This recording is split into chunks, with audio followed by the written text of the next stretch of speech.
एक व्यक्ति था जो बहुत ही धार्मिक वृत्ति का था, जो बहुत पूजा पाठ करता था। एक बार उसके गांव में बाढ़ आई, सब लोग गांव छोड़कर शहर की ओर भाग रहे थे, लेकिन वो व्यक्ति वहां से नहीं गया। एक आखिरी व्यक्ति गांव में बचा था। उसने कहा कि चलो भैया, नहीं तो डूब जाओगे। तो कहता नहीं, मैं नहीं जाऊंगा, मुझे अपने ईश्वर पर पूर्ण विश्वास है, मेरे ईश्वर मुझे बचाने आएंगे। वो भी वहां से चला गया। फिर एक नाव वाला आया, उसने हाथ दिया कि आ जाओ, नहीं तो डूब जाओगे। तो उसने कहा नहीं नहीं, आप जाइए, मैं नहीं आऊँगा, मेरे ईश्वर मुझे बचाएंगे, मुझे ईश्वर पर पूर्ण विश्वास है। तो नाव वाला भी चला गया। अब बाढ़ का पानी बढ़ता गया बढ़ता गया। फिर वो पेड़ पे चढ़ गया बचने के लिए। फिर ऊपर से हेलीकॉप्टर सेवा आई, रेस्क्यू वाले, उन्होंने रस्सा फेंका कि आ जाओ भैया। तो फिर भी ये कहता मैं नहीं आऊँगा, मुझे अपने ईश्वर पर पूर्ण विश्वास है, आप जाइए। अब वो भी चले गए।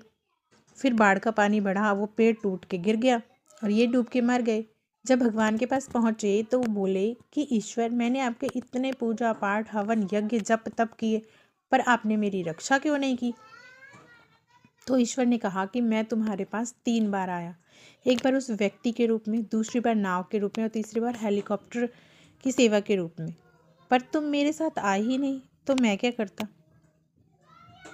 तो ऐसे ही समाज में कुछ लोग होते हैं जो पूजा पाठ करते हैं तो सोचते हैं कि भगवान खुद आएंगे, पर कभी भी भगवान खुद नहीं आते। भगवान किसी न किसी को जरिया बनाकर हमारे तक भेजते हैं, हमारी मदद के लिए भेजते हैं।